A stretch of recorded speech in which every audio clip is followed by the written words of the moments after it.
मुंबई में एक से बढ़कर एक डॉन, माफिया और गैंगस्टर हुए हैं जिनके काले कारनामों के किस्से सुनकर लोगों की आज भी रूह कांप जाती है। इनमें करीम लाला, हाजी मस्तान, वरदाजन मुरलीधर, करीम लाला और दाऊद इब्राहिम का नाम प्रमुखता से लिया जाता है। नमस्कार दोस्तों, हमारे चैनल में आपका स्वागत है। मैं हूं अनुष्का और आज के इस वीडियो में आपके साथ आपको भारत के टॉप 10 गैंगस्टर और उनके आपराधिक किस्सों के बारे में बताने वाली हूं। तो आज के इस वीडियो को आप सभी अंत तक देखें। वीडियो पसंद आती हो तो लाइक, शेयर, सब्सक्राइब अवश्य करें। तो दोस्तों, सबसे पहले नाम आता है हाजी मस्तान का। अगर अंडरवर्ल्ड डॉन की बात करें तो सबसे पहला नाम हाजी मस्तान का आता है। मस्तान मुंबई का पहला अंडरवर्ल्ड डॉन था। उसे बाहुबली माफिया तस्कर हाजी मस्तान भी कहते थे। ऐसा कहा जाता है कि मस्तान ने वरदार्जन मुरलीधर और करीम लाला को आगे बढ़ाया था।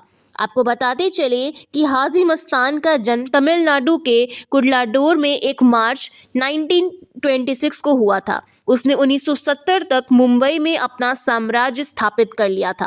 ऐसा कहा जाता है कि मस्तान को सूट पहनने और मर्सिडीज की सवारी करने का बहुत शौक था। उसे विदेशी सिगार और सिगरेट पीने का भी शौक था। उसके हाथ में हमेशा सिगरेट और सिगार दिखाई देता था। दूसरे नंबर पर आते हैं करीम लाला। अब बात करते हैं करीम लाला की, जिसका जन्म अफगानिस्तान के कुन्नार प्रांत में 1921 में हुआ था। करीम लाला तस्करी समेत गैर कानूनी धंधे करता था। उसको हाजी मस्तान असली डॉन कहते थे। जयराम की दुनिया में उसकी तूती बोली जाती थी। आपको बताते चले, वह केवल 21 साल की उम्र में पेशावर के रास्ते मुंबई पहुंचा था। उसने 1940 तक तस्करी के कामों में अपना दबदबा बना लिया, जिसके बाद उसने जुए और दारू के अड्डे भी खोल दिए थे। आपको बताते चले कि ऐसा कहा जाता है कि करीम लाला वरदार्जन मुरलीधर और हाजी मस्तान के इलाके बटे हुए थे, जिसकी वजह से तीनों के बीच कभी खून खराबा नहीं होता था। करीम लाला का निधन अफगानिस्तान के कुन्नार प्रांत में वर्ष 2011 में हुआ था। तीसरे नंबर पर आते हैं वरदार्जन मुरलीधर। वरदार्जन मुरलीधर को जल्द अमीर बनने की चाहत ने अंडरवर्ल्ड की दुनिया में बेताज बादशाह बना डाला। उसका जन्म मद्रास प्रेसिडेंसी के थुथुकुडी में 1926 में हुआ था। वरदार्जन पहले छोटी नौकरियां किया करता था, लेकिन बाद में वह मुंबई चला गया और रेलवे स्टेशन पर कूली का काम करने लगा। उस समय उसकी उम्र 34 वर्ष थी। कूली का काम करने के दौरान ही वह अवैध शराब के कारोबार में जुड़ गया। वह मुंबई आया तो उसे समय पे हाजी मस्तान और करीम लाला का सिक्का अंडरवर्ल्ड में चलता था। वरदार्जन ने भी अपना धंधा शुरू कर दिया था। वह अपने कारोबार को बढ़ाना चाहता था, जिसे लेकर वह हाजी मस्तान से मिला। हाजी मस्तान भी उससे प्रभावित हुए और उसे अपने साथ ले लिया। दोनों मिलकर काम करने लगे। इसी दौरान हाजी मस्तान ने उसकी मुलाकात करीम लाला से करवाई।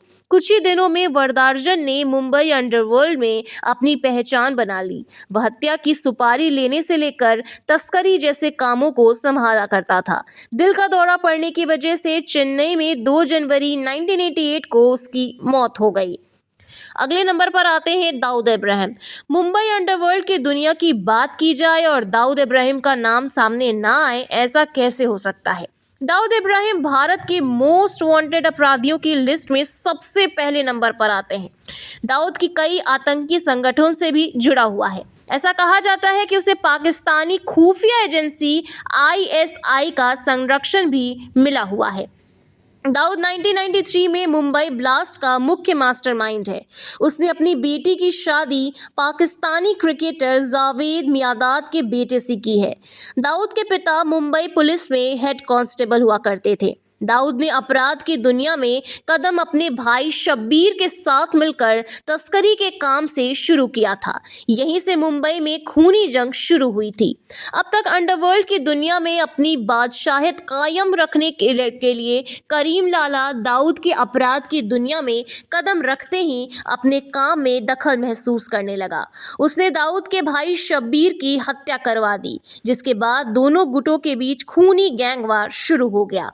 दाऊद के सिर पर खून सवार था। वह करीम लाला से अपने भाई की मौत का बदला लेना चाहता था, इसलिए उसने करीम लाला के भाई रहीम खान की अपनी साथियों के साथ मिलकर हत्या करवा दी थी।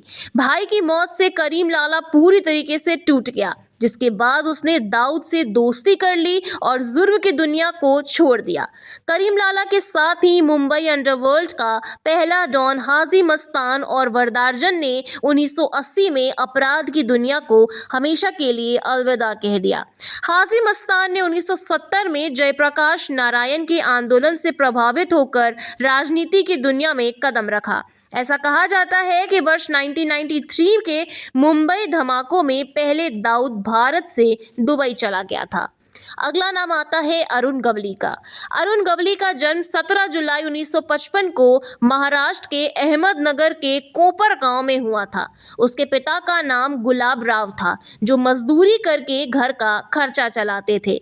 जब दाऊद इब्राहिम ने मुंबई छोड़ा तो केवल 2 ही खिलाड़ी अपराध की दुनिया में बचे हुए थे, एक अरुण गवली और दूसरा अमर नाइक। अमर नाइक को एक इनकाउंटर में पुलिस ने मार गिराया, जबकि उसके भाई को गिरफ्तार कर लिया। जिसके बाद मुंबई में अंडरवर्ल्ड की दुनिया में केवल गवली ही बचा था। गवली को डैडी के नाम से भी जाना जाता था। वह अंडरवर्ल्ड की दुनिया का बेताज बादशाह बन गया था। ऐसा कहा जाता है कि उसके नाम से मुंबई के बड़े बड़े लोग खौफ जाते थे। एक दशक में उसके कई दुश्मन पैदा हो गए, जिसके बाद उसने अपनी राजनीति के कदम रखा और अखिल भारतीय सेना नाम से खुद की पार्टी बनाई और महाराष्ट्र विधानसभा चुनाव में प्रत्याशियों को खड़ा कर दिया। गवली को लगता था कि वह विधायक बनकर पुलिस की नजरों से बच जाएगा, लेकिन ऐसा नहीं हुआ। गवली ने साल 2008 में शिवसेना के पार्षद कमलाकर जामसंटे को सुपारी देकर हत्या करा दी। इस केस में उसको उम्र कैद की सजा सुनाई गई। इसके जेल में जाते ही पुलिस ने उसके पूरे गैंग को साफ कर दिया। अगला नाम आता है बड़ा राजन। मुंबई अंडरवर्ल्ड की दुनिया में बड़ा राजन का भी नाम प्रमुखता से लिया जाता है। बड़ा राजन का असली नाम राजन नायर है। उसे छोटा राजन का गुरु कहा जाता है। बड़ा राजन पहले मुंबई में दर्जी का काम किया करता था। ऐसा कहा जाता है कि उसने अपराध की दुनिया में कदम अपनी प्रेमिका के लिए रखा था। राजन जो काम करता था उसमें बहुत कम पैसे मिलते थे।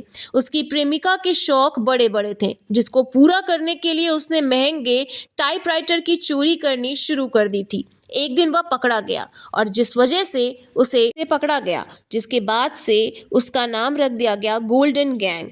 गोल्डन गैंग के नाम से मशहूर 1970 के बाद राजन गैंग हो गया। रंगदारी, जबरन वसूली, तस्करी, फिल्मों के टिकट ब्लैक खरीदना और पैसे लेकर कब्जा दिलाना बड़ा राजन का मुख्य धंधा हो गया। 1979 में जब आपातकाल हटा तो पुलिस ने अपराधियों पर शिकंजा कसना शुरू कर दिया था। एक दिन एक सिनेमा हॉल के बाहर पुलिस टिकट ब्लैक करने वालों पर कार्रवाई करने पहुंची तो उसकी बदमाशों से झड़प हो गई। पुलिस ने लाठीचार्ज करना शुरू कर दिया। इसी दौरान एक लड़का सामने आया और उसने पुलिस की लाठी लेकर उन्हें ही मारना शुरू कर दिया, जिससे भीड़ तितर बितर हो गई। इस लड़के से बड़ा राजन बहुत प्रभावित हुआ और उसने अपने गैंग में शामिल कर लिया। आगे चलकर इसी लड़के यानी कि राजेंद्र को अपने गैंग की कमान दे दी। राजेंद्र ही आगे चलकर छोटा राजन के नाम से जाना जाने लगा। दोनों ने मिलकर पूरी मुंबई में अपने धंधे को आगे बढ़ाया। ऐसा कहा जाता है कि तस्करी करके दोनों ने खूब पैसा कमाया। वर्ष 1980 में जब वरदारजन मुंबई से चेन्नई चला गया तो बड़ा राजन ने उसके धंधे को जारी रखा। एक समय ऐसा भी आया जब बड़ा राजन ने करीम लाला और हाजी मस्तान को तस्करी के धंधे में पीछे छोड़ दिया, जिसके बाद 1980 के अंत में बड़ा राजन ने अब्दुल कुंजू के नाम अपराधी को अपनी गैंग में जगह दे दी। इसके बाद बड़ा राजन का खून खौल उठा और उसने कुंजू से दुश्मनी कर ली। एक साल के बाद अब्बू कुंजू का बड़ा राजन की हत्या करा दी। छोटा राजन, अगला नाम आता है छोटा राजन। छोटा राजन ने 1982 में हत्या के बाद उसके धंधों को छोटा राजन के आगे बढ़ाया। बड़ा राजन के हत्यारों को जान से मारने की कसम खाई और अब्दुल कुंजू को छोटा राजन का इतना खौफ था कि उसने एक साल बाद 9 अक्टूबर 1983 को पुलिस थाने में सरेंडर कर दिया। लेकिन छोटा राजन ने कई बार उसकी हत्या की कोशिश की और वह हर बार बच जाता था।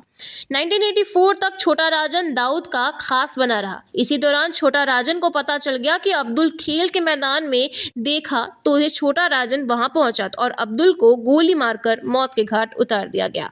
अगला नंबर आता है अबू सलेम। अबू सलेम मूल रूप से आजमगढ़ का रहने वाला है। वह दाऊद इब्राहिम के लिए काम करता था। वह आजमगढ़ से युवक और युवतियों को मुंबई लाकर उनसे शूटआउट को अंजाम कराता था। अबू सलीम फिल्म निर्माताओं से जबरन पैसा वसूलता था।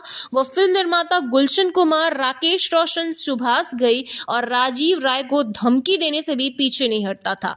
इस समय वह सलाखों के पीछे है। अगला नाम आता है छोटा शकील। छोटा शकील को अंडरवर्ल्ड डॉन दाऊद इब्राहिम का दायां हाथ कहा जाता है। मुंबई बम धमाकों में वह आरोपी था। वह दक्षिणी मुंबई के नागपाड़ा में रहता था। उसका असली नाम मोहम्मद शकील बाबू शेख था। अपराध की दुनिया में कदम रखने से पहले वह ट्रैवल एजेंसी चलाता था। छोटा शकील 1988 में दाऊद गैंग में शामिल हुआ था। ऐसा कहा जाता है कि वर्ष 2017 में उसकी हत्या कर दी गई थी, लेकिन इसकी पुष्टि आज तक नहीं की गई है। अगला नाम आता है रवि पुजारी का। गैंगस्टर रवि पुजारी और सेनेगल पुलिस ने 3 साल पहले ड्रग तस्करी के आरोप में गिरफ्तार किया गया था। हालांकि पुजारी को भारत में ये सौंप दिया गया और वह 15 साल से अभी फरार चल रहा है। तो दोस्तों, आज के इस वीडियो में इतना ही। इसी के साथ जय हिंद, वंदे मातरम।